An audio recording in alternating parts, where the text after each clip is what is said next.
There's a part of the mind that's just aware. No matter what else comes into the mind, whether it's greed, anger, delusion, despair, depression, regret,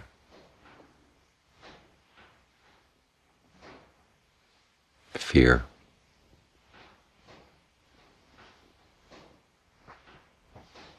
that's just part of the mind. There's also another part that's just aware of these things. It tends to get blocked out when strong emotions come into the mind. But still, it's always there. That's the part of the mind that the hum on the refrigerator is always there in the background.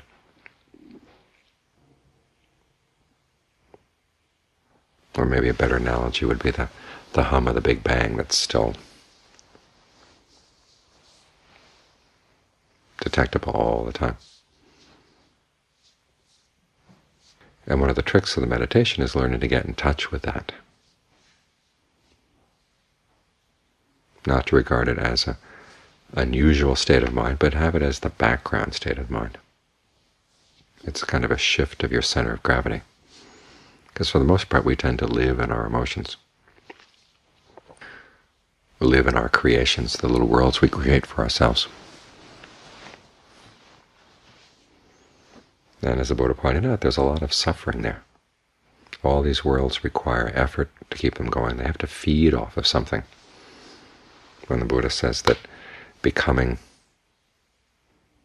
is conditioned by clinging, the word clinging can also mean feeding, or the act of taking sustenance. And the sustenance is the passion of the desire.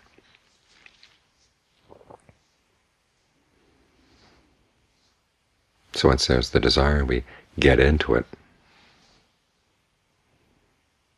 take it as far as we can go.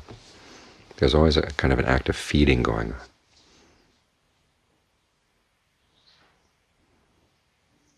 And that's stressful.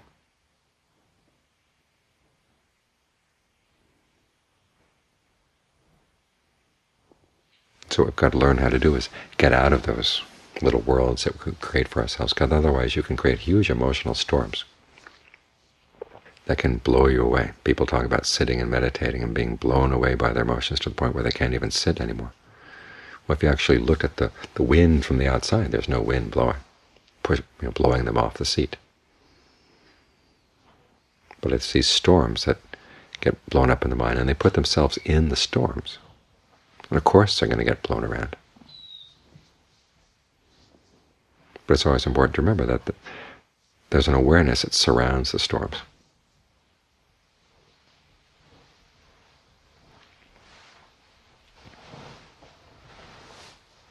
And if you can place your center of gravity in the awareness around the storms, then you don't get blown away.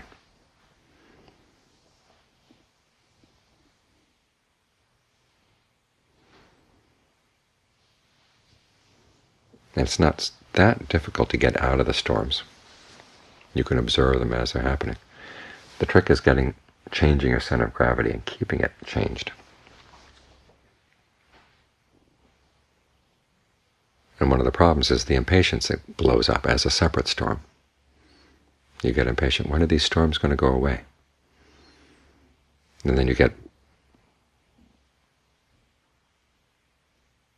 place yourself, instead of you place yourself in that second storm, the impatient storm. And that can blow you away as well. Or the boredom.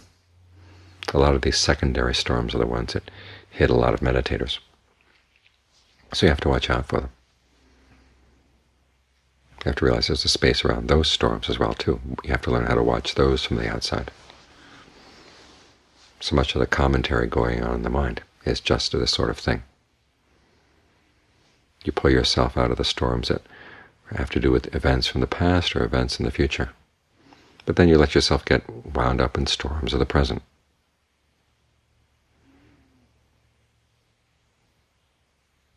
So when these things come up, whether they're regret or impatience or whatever, just watch them too.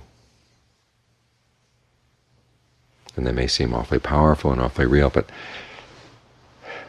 the Buddha says, One of the tricks is to question the reality, but the second was simply realize, okay, there is a reality to these things, but it's created, it's false, it's artificial. It's something you're doing right now. And you may not even be aware of what you're doing.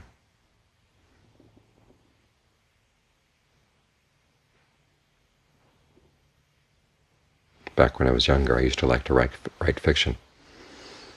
And basically what a fiction writer does is he or she gets into a little mental world. And the more real you can make that world to yourself, the better the story, and when it comes out. And one of the things I noticed was sometimes you create a character and the character surprises you. The more real the character becomes in your mind, the more it can start doing unexpected things.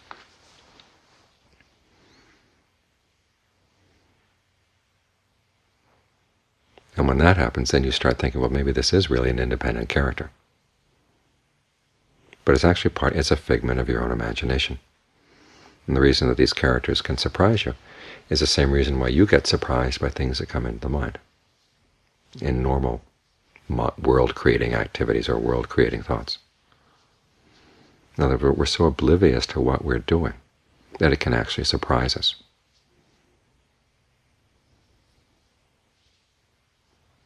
And that's when these thoughts begin to seem very real and have an independent existence. What simply happened is that the part of your mind is creating them is behind a wall from the other part, the part that's watching them. That's why they can take unexpected turns.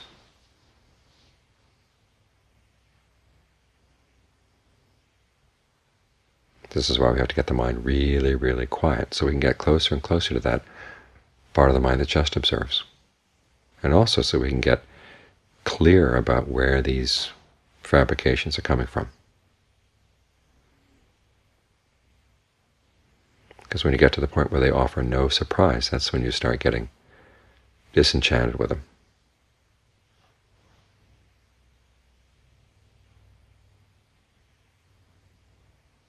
You see them for all their artificiality. And that's when you begin to be able to pull yourself out more and more consistently.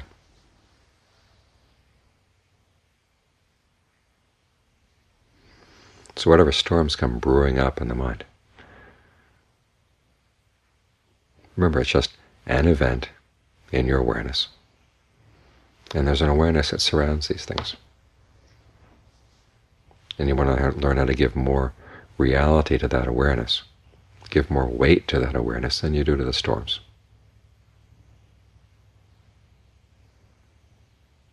If you're going to identify with anything, and it's natural that we do identify with things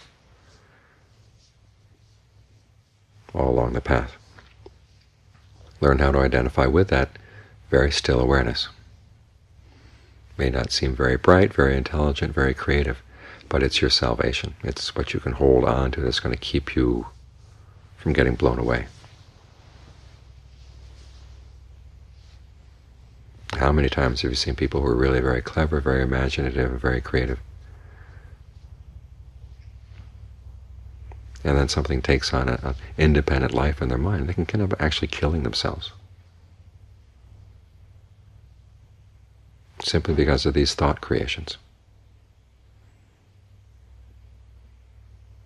They can feel themselves pushed into all sorts of weird and self-destructive directions.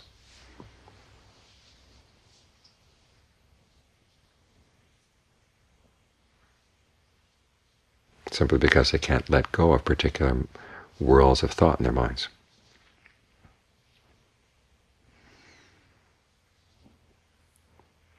So for the survival of all that's good and worthwhile in your own mind, you've got to learn how to step out of these things.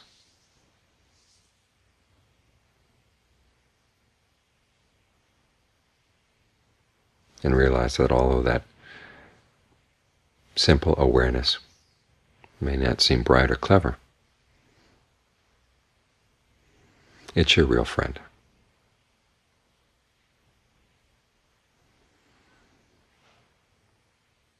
And then there is a kind of wisdom that comes in learning how to stay there and just watch, watch, watch, watch, watch. And not be impatient to get results, not be impatient to see how things turn out. To learn how to watch and be more and more stable. Because it's the stability that's going to allow you to see very subtle things.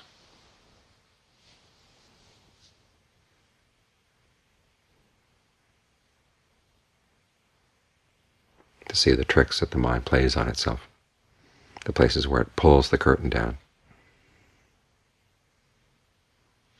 or it throws up walls.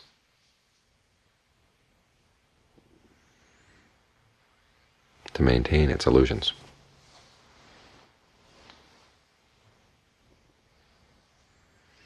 And it's your steady gaze that's going to enable you to see through those illusions.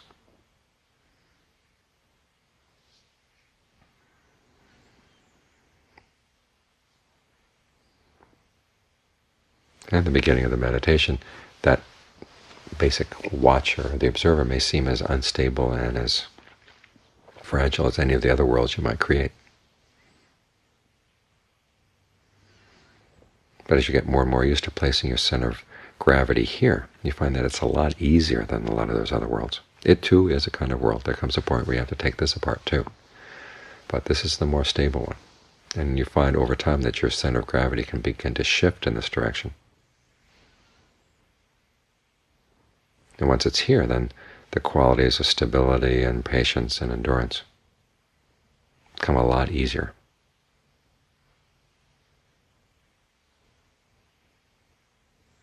And you come to value them more and more.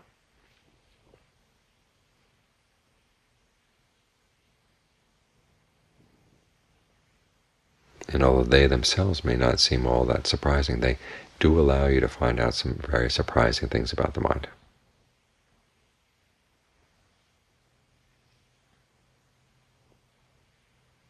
Particularly, you learn how to see through this process of creation. Where do these worlds come from?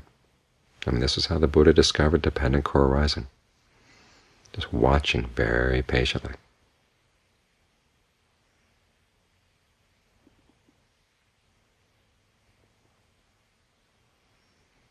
Putting himself in a position where he didn't get blown away.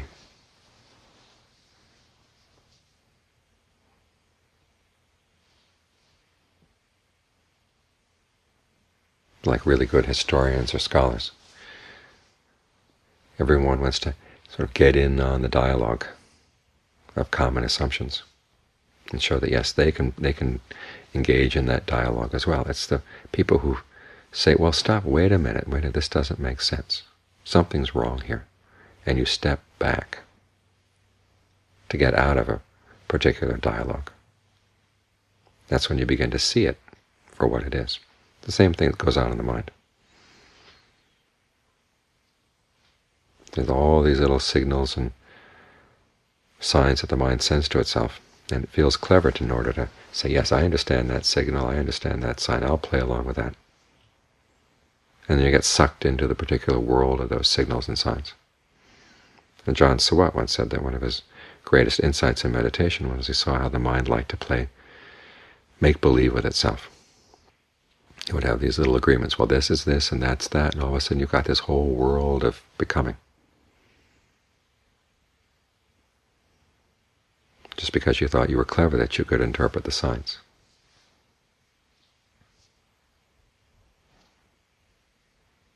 So sometimes it's good to play dumb. Say, I don't understand this, this doesn't make sense. And step back.